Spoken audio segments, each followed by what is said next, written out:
Ladies and gentlemen, welcome. Welcome back to the JKWD podcast. I hope your ears didn't hurt as bad as Kelvin's because he hates when I do that. You remember, although that one cracked me up really seriously, because it was like slow motion, and like even the slurps were like blah blah blah blah blah blah blah blah blah. I'm like, how'd he do that? It was overly exaggerated. You're a sick man. You're a sick man. Just want you to understand that, okay? The writer, director, podcaster Brian Koppelman, at the start of our pandemic quarantine, decided that we needed a shared ritual, and he declared the first cup of coffee of the day would be called the Royale. So he puts together a community of people, just posting pictures of their first cups of coffee of the day. Really? The hashtag the Royale. So it's been something to keep up with, just a little community of fun. Huh. I may have to, but my first cup of the day is so boring. It's just coffee, Yeah, but it's more like, what are people doing, and just, seeing other people's faces in the morning. Well, there is that. This gives us a connection. That's what he looks like first thing. Good Lord. Yeah, got it. I can go with that. Yeah. So good morning. Good morning. You know what else I do for a morning ritual? I'm listening. Vitman K Daily, brought to you by the Prince of Positive himself. Monday through Friday. 3:30 in the morning it comes across every day, so probably before you wake up. Probably 3:30 Eastern time. So if you're on the West Coast of the U.S., it might come before you go to bed. Go VitmanKDaily.com, get 4 weeks free. After that, just 9.5 cents a day. You don't have to wrap up a dime and send it to Kelvin in the mail. He'll just take a once a year payment of $24.95. I can do that. Yeah. But it doesn't kick in until after the 4 weeks. That's right. That's right. So you have a chance for 4 weeks first. You have a chance to make sure you like it. That's right. Josh listens to it every single morning. For the last, how long have I known you? Well, since I started writing you. It's been a while. Yeah, you know me longer than that boy is picky about what he reads. It's true. That's true. Thank you very much. VitmanKDaily.com for your daily dose of positive, and let's do the show.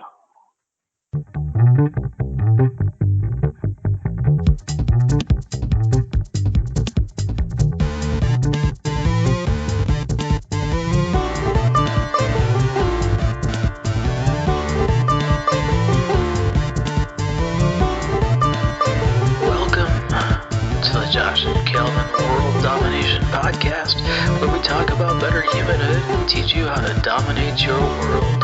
You ready? Here we go.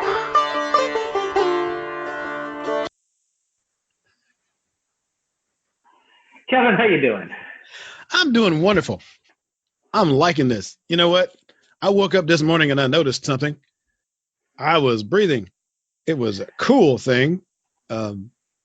And I was hearing, and that was good. I also noticed that when I woke up, I only had 15 minutes to get ready to come talk to you for the podcast because I slept longer than I thought I would, and the alarm didn't, whatever. So, hey, it was a good night, and it's a good, beautiful, beautiful, beautiful day, and I can't beat that with a stick. I'm all right. Well, you can, but why? Why would you? And then I got beautiful to day. Get away, beautiful day. I try not to do that if I can help it. Yeah. And then I got to talk to you, so that made it all better. Yeah. Even more so. Wow. Talking to me makes your day better. Oh boy. Well, so we've been doing this for is it a whole 3 years now? 4 years. 4 years? You see, time flies when you're having fun, right? Episode 211. The fact is, we've been doing the actually, podcast for 4 years.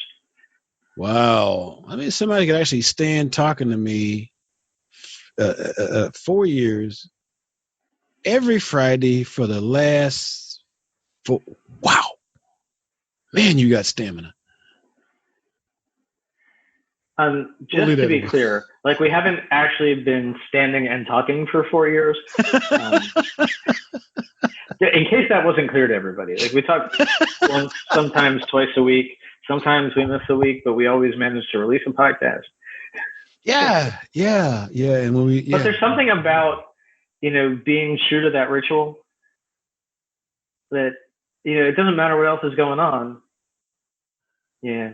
Dogs barking, baby's crying. But I know that 10:30 Friday morning, I got my Kelvin ritual. Maybe the baby woke me up a couple of times in the middle of the night. I didn't get all the sleep I wanted, and now we got to get up for the day at 7:15.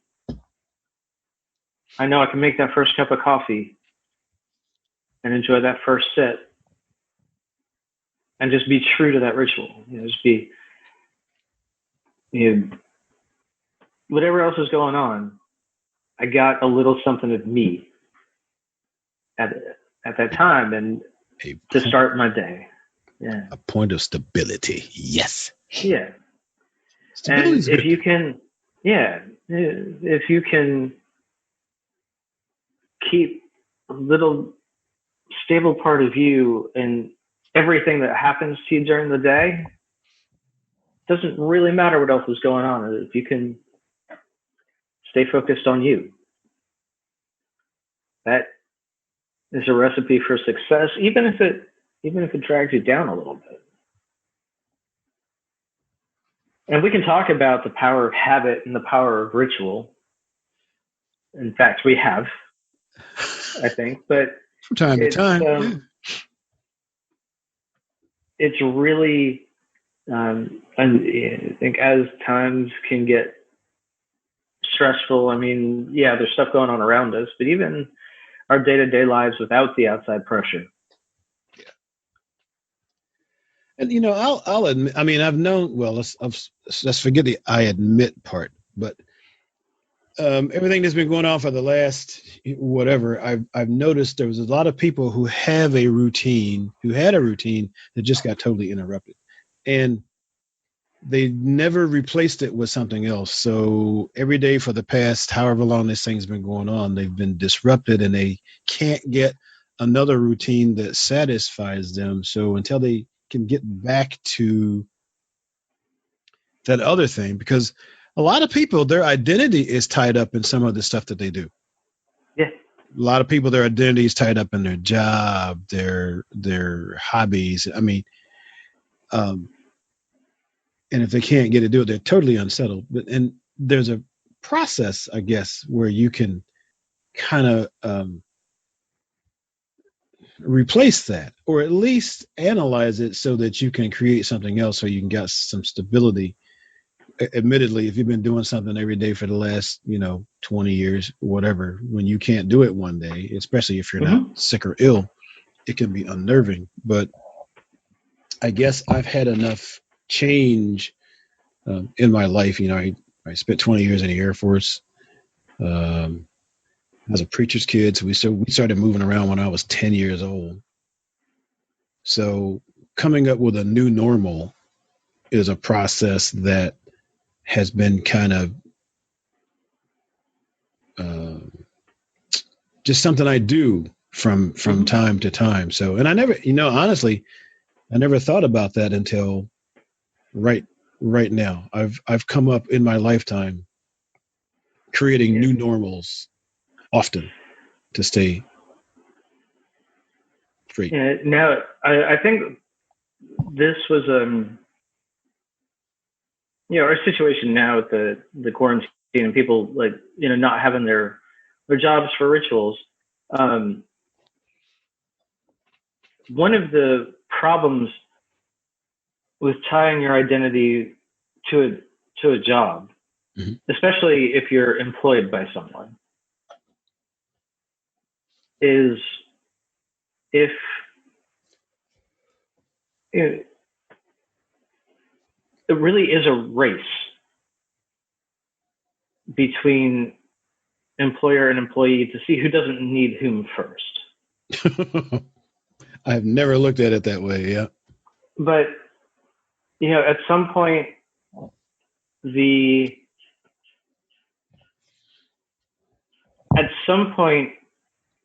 bottom line of the company becomes such that they move you around or outside or you outsource, downsize you, and if you can get to a point where you either get another job or you can retire before they do that, then you win the race.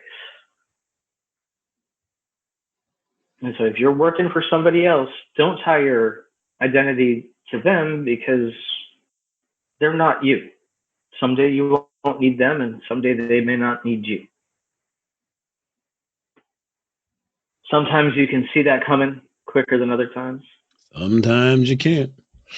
And sometimes, right, exactly. Sometimes you can't. And sometimes, it randomly happens at 2:00 on a Tuesday afternoon. You get called into the office. Hey, we just sold your unit to India. Bye-bye. But if you can keep your identity tied into the things you can control, mm-hmm. you can weather any storm. It might be less comfortable some days, mm-hmm. might be more comfortable other days. But if you can tie who you are to, waking up in a victory pose or enjoying your first sip of coffee or saying hello to your neighbors or hugging your kids. I'm really fond of that first one, that part where you just wake up. I really like that. Waking up every day is a good sign that things are going in the right direction. At least for me. Yeah. The obverse of that is it's a different journey. True enough. So now I know in your particular situation. Yeah. I mean, you've been working for all these years with this nice company but even though you stayed with them, your life changed with them over this last several months. So how did you maneuver that as far as, self-image, as far as I don't worth? I don't tie myself to the job. Mm-hmm. I've left them for a couple of years before. They went to lay me off, and that wound up not happening. And this summer we're dealing with a couple of rolling furloughs. But their idea was, if we can get everybody to be okay with 2 weeks off unpaid, we don't have to get rid of anybody. And they planned it so that Congress passed the CARES Act so everybody can get a little extra in their unemployment. Mm-hmm. But they planned the furloughs so that it all coincided with those dates. Oh, so wow. They're able to get, they're protecting their bottom line, but also trying to keep all their team that got their, that made them as successful as they've been. And, right. A lot of companies hit some disruption, and at least nobody on the teams I'm a part of looked at the situation and said, "Oh, I'm out." Mm-hmm. Everybody's like, "Okay, I get it." But everybody has lives outside of work. Mm-hmm. A lot of us are parents. Even those of us who aren't, we've got guy who does triathlons. And that's worse than me. What was that again? He does what?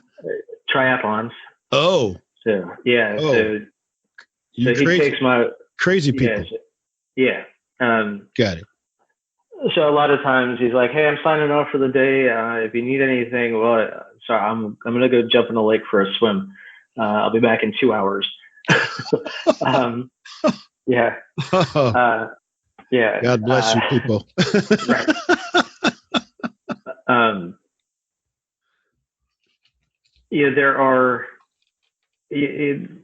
There are people who do stuff outside of the company, and they identify with the stuff that they're part of outside of their company. Right. So, we all love the job, and we all love working with each other, and we all love who we work for. But it's not all that we are. Even those times when I am not working for them, I'm in. I'm a news guy. I always have been. I was a big consumer of news before I got into news. So I'm going to keep reading the news. I know you're a stay away from the news guy, but it's something that I've always loved, and I know where my weak spots are with it, and I know I know how to keep myself sane and healthy through it. Yeah. A lot of people don't. A lot of people believe everything they hear. Yeah. That's a whole other problem. That's a whole other problem. But the good thing about you staying in the news is that when I want to know what's real, I got a source. And you be one of those people who can point me to the reality of this whole movie, this production that just happened, so that I can Well, that also happens to be a superpower of mine that doesn't come from being in news. I can see the big picture. I can I mean, I can see the whole picture and distill it down, but maintain the context and nuance without making it a one-liner to get mad at. Yeah. And you do that very well. That happens. We had Mark Henson on to talk about ordinary superpowers, and that happens to be mine, is to take complex situations, put them in context, and distill them down. I don't know how useful it is, but well, it's been useful enough when I needed it. So yeah, and if we ever got into a tribal Mad Max type situation, I'm probably well suited to, as when you get to the base of we figure out the base of the sailboat there. Yeah. Thing about Maslow, and as long as our food and our safety are taken care of, right. I'm very good at helping with the big picture that actually can help us thrive and the becoming part. Cool. So there you go. So a lot of people have been unnerved by this thing, and I think my superpower, as far as this is concerned, is being able to stay calm in the midst of things. I mean, there's some things I'm not going to do. I rarely go off center. I have a healthy level of emotion that goes right about, oh, look, something's happening. Let's check that out. Maybe not, without attaching any emotion or any character to it initially. Just something's going on. What is it? And I've done that with very personal situations. I've done that with world situations. Just, I guess the easiest thing there is, like, don't jump to the conclusions and don't assume the worst right away. Yeah. Yeah. Neutrality. once you identify that it's not a tiger in the bushes, we can do that. Is this thing in front of me going to kill me? If not, let's figure out what it is. Oh, yeah. Am I in any immediate danger? Correct. Even back in the middle of the pandemic and everybody's talking about, we're going to die. And I'm like, nope. They said, wear a mask, stay inside, don't breathe that guy's breath. I'm good with that. Everything else is processed. Yeah. Stay far enough away. So I don't have to worry about the immediate day-to-day things. I can tune in and see who's doing something else over here. But some of the problem with our current news cycle is that, we want to know all the information right now. So as scientists are learning about, what this particular pandemic is, they're going to tell us something new every day. Here's what we learned today. Here's what we learned today. And 2 months down the road, people are criticizing scientists and they didn't know. Like, no, we told you, we know this right now. We don't have any more. We've got some we've got information, we've got the skills to do this, but we need to collect data. It's not like we have all the data available immediately and we know what everything does. We think right now, based on what we know, that this is what we know and this is what we think is best. And that might change tomorrow, and a lot of times it has changed tomorrow. Yes, it has. But the base things of wash your hands, wear a mask, it hadn't changed. So that's kept me pretty sane, knowing that those things work. And regardless don't gather of in what large groups next, inside. That's the rudimentary stuff right there. That's the rudimentary stuff that keeps you breathing. So, but yeah. So, did you pick up any new? I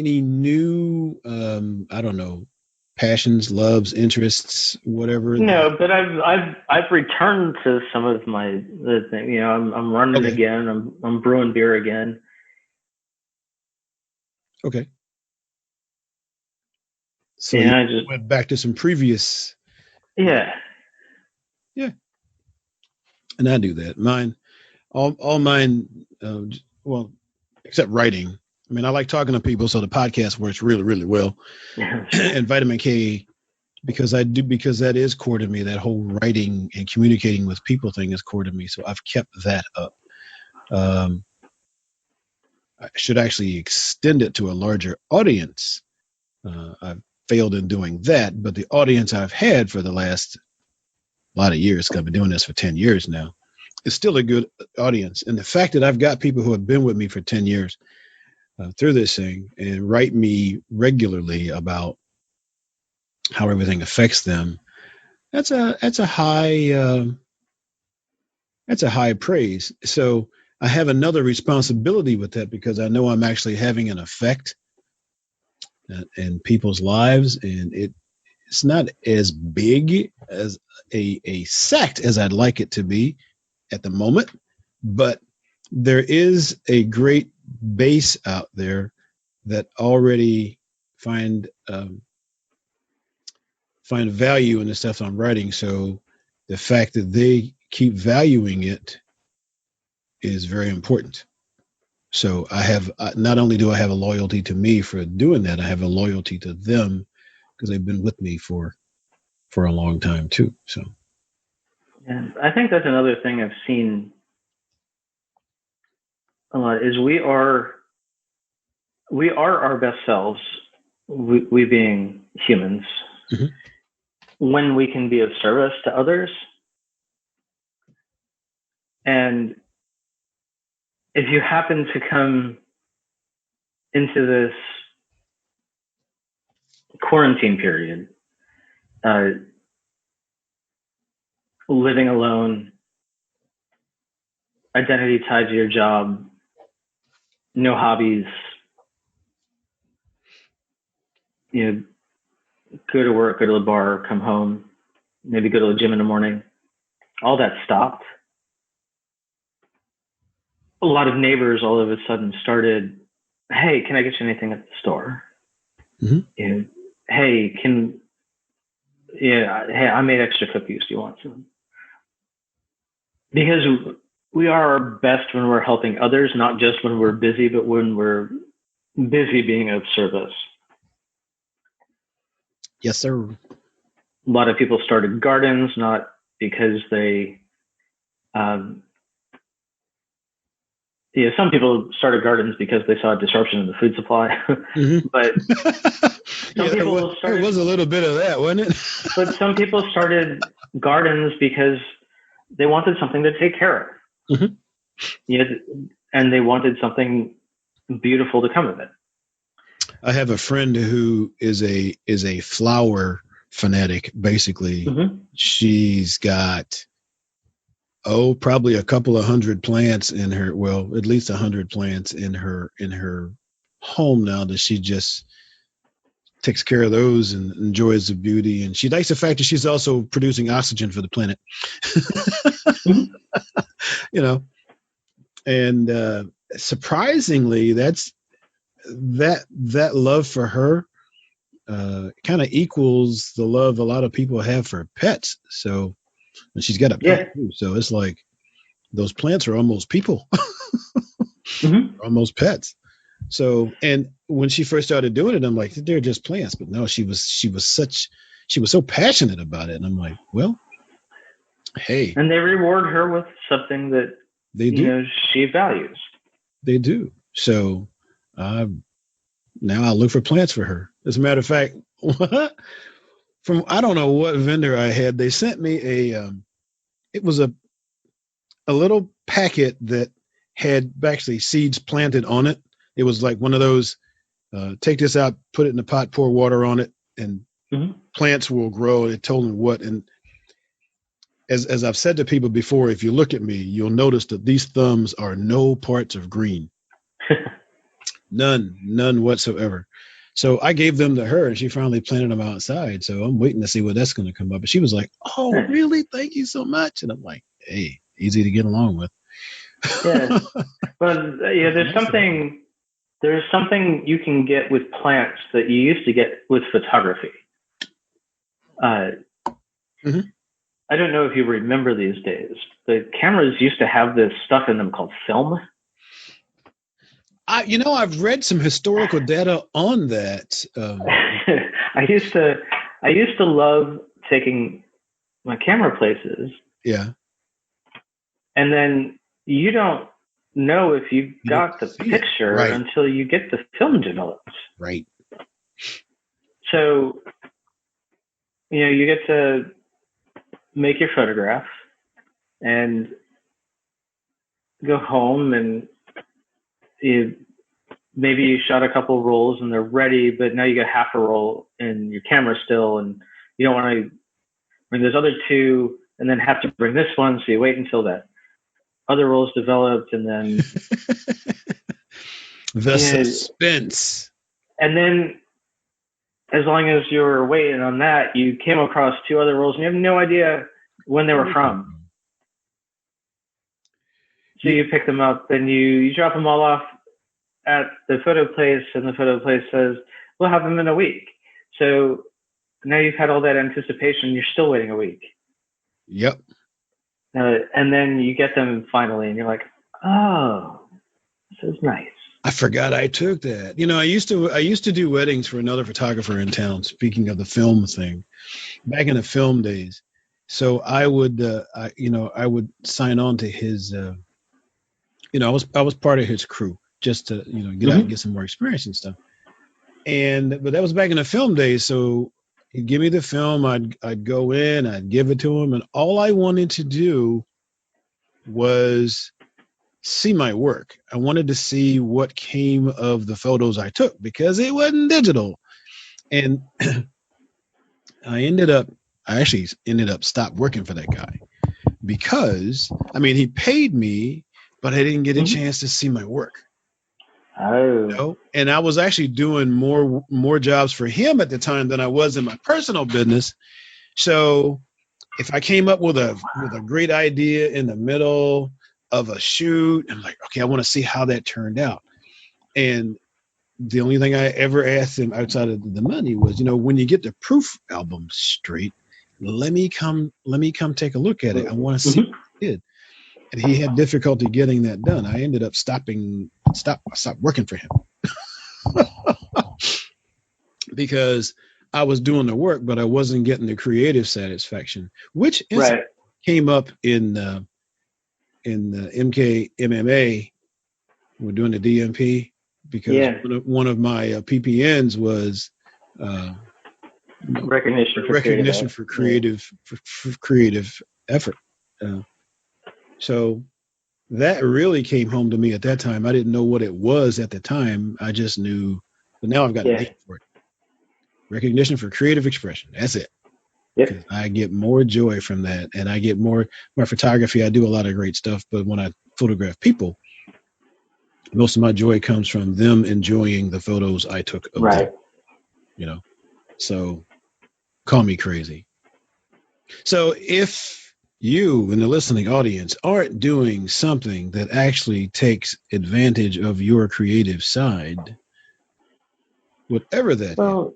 Whether it's a creative side or, just whatever is important to you that you can control, right?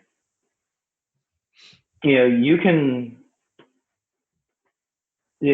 go take pictures of stuff and of people without having to control anything else. You just control your equipment. And if you take care of your equipment, it's not going to just break on you unexpectedly if you're paying attention to it and listening to it. So you can control most of that. You can control most of that transaction. I mean, you can't control whether it rained that day, but you can control whether you check the forecast to see if it was expected to rain. Well, there you go. And I guess that's it too. That's I know that's it too, because when we have no control, or when we feel we have no control, we go crazy. Yeah. That's one of the things with this whole thing is people have lost any sense of control. So you have to find it. Yeah, and that's one of the things that Dan Gilbert talks about in Stumbling Upon Happiness. Stumbling on Happiness. I always say upon because I want it to be upon. That's what it's about. They call that creative license, but they won't be able to find it in Google. Well, they can still find it in Google, Yeah.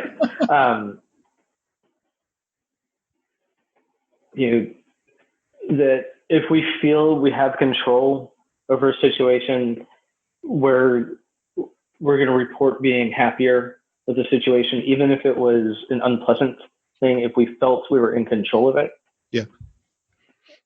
then we still rate it less uncomfortable than it would have been if we felt out of control.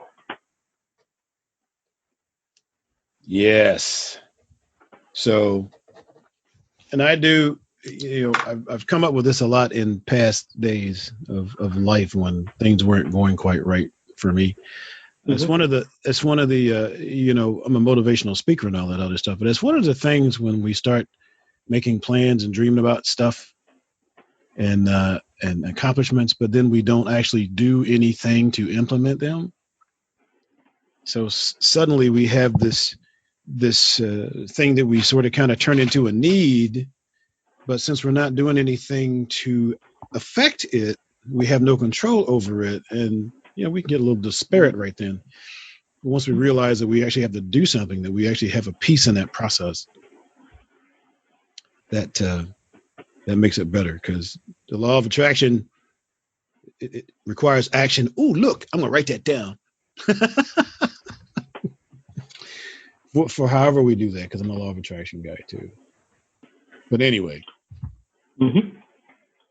we've been all over. We've been all over the planet today on this. Well, we have, but we haven't. If we tie everything that we've been talking about together, it comes down to control what you can control. Don't tie your identity to something you can't control. You can control rituals if nothing else. Mm-hmm. So get good ones that you can touch base with. And you can weather any storm as long as if you can come back to one of those bases. You can come back to your sip of coffee or your double inhale breathing or your waking up in the morning, then you're going to be all right.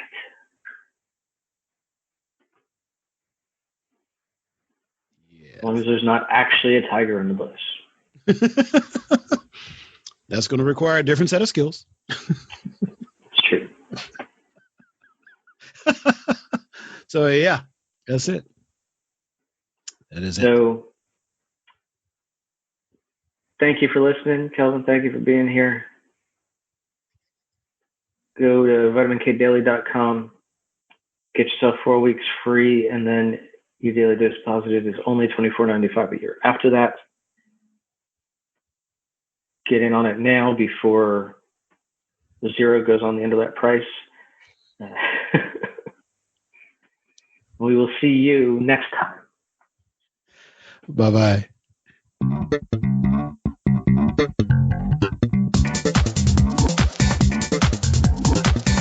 Hey, thanks for listening. Show notes and more at jkwdpodcast.com. Don't forget to subscribe, leave a review, and share with your friends, and we will see you next week. Bye!